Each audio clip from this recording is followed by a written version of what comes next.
Friends, এখন আমি গ্যাসটা জ্বলে দিয়েছি। তো আমার এখানে আগে মাছটা ভাজা হয়ে গেছে। এই মাছটা ভাজা হয়ে গেছে, আমি এখন মাছের এই তেলটার মধ্যেই এই সবজিগুলোকে দিয়ে দিচ্ছি। এখানে কিছুটা জিরে দিয়ে দিলাম, জিরে ফোড়ন দিয়ে দিলাম, 2-3টা কাঁচা লঙ্কা দিয়ে দিলাম,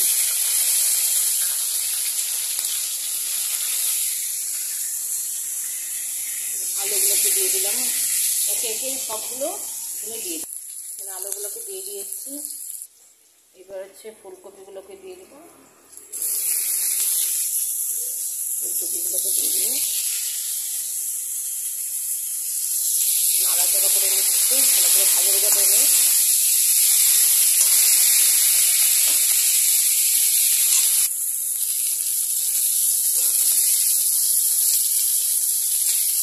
ভালো করে ভাজা ভাজা করে নেওয়ার পরে তারপর হচ্ছে বেগুনটাকে এখানে ঢেলে দেবো।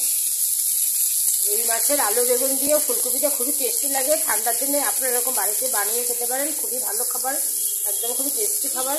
এবার আমি বেগুনগুলোকে দিয়ে দিচ্ছি, বেগুনগুলোকে দিয়ে দিচ্ছি। এগুলো হচ্ছে আমার পালং শাকের জন্য, এখানে পালং শাক কেটে রেখে দিয়েছি। পালং শাকের জন্য এই বেগুনটা থাকবে। এরপর আমি সব বেগুনগুলোকে দিয়ে দিলাম, ভালো করে নেড়ে চেড়ে নিচ্ছি।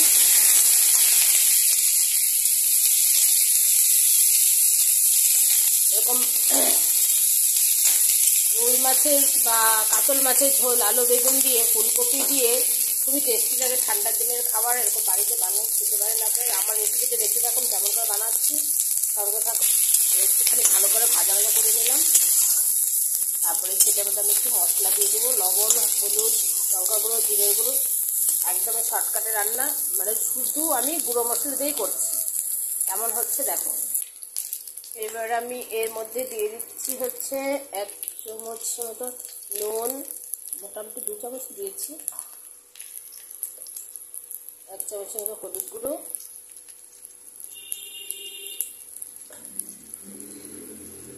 একটুখানি 1/2 চামচ লঙ্কার গুঁড়ো, আর এই যে জিরের গুঁড়ো দিয়ে দিলাম। 5 টাকা দামের 1 প্যাকেট পুরোটাই দিয়ে দিলাম। একদমই হালকা খাবার, আপনি এরকম বাড়িতে বানিয়ে খেতে পারেন। মশলা বাটা খেতে তো ভালোই লাগে, কিন্তু এখন মশলা বাটতে গেলে যে আজকাল মানুষের এখন খুব ব্যথা ব্যথা হয়ে গেছে, প্রবলেম হয়েছে, হাতের ব্যথা, সেগুলো বাটতেই পারি না। তো যাই হোক, আমি এটা মানে এটা কি সানরাইজের জিরে গুঁড়ো নিয়ে এসেছিলাম, সেটাতেই করছি। আলু বেগুন ফুলকপিটাকে ভালো করে নাড়াচাড়া করে লাল লাল করে ভেজে নিচ্ছি এভাবে। এখন আমি এর মধ্যে দিয়ে দেবো কিছুটা জল, অল্প পরিমাণে জল দিয়ে দিলাম।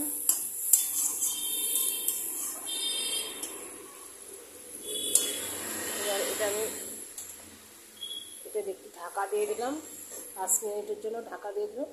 তবে মাছগুলো পরে দিচ্ছি, সঙ্গে থেকো, দেখতে থাকো।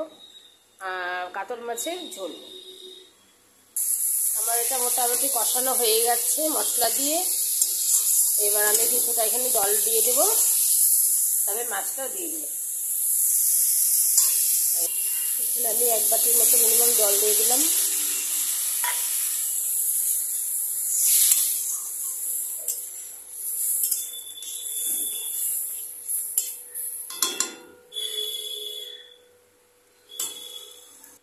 এবার আমি একে একে মাছগুলোকে দিয়ে দিচ্ছি,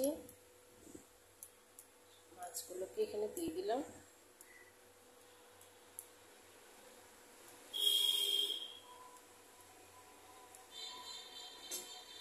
মাছগুলোকে দিয়ে দিলাম।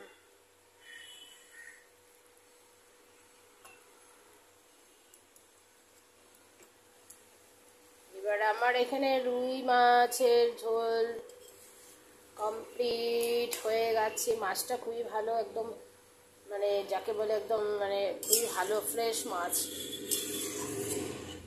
মাছের ঝোল রেডি, গরম গরম ভাতের সাথে পরিবেশন করুন, খুবই টেস্টি লাগবে।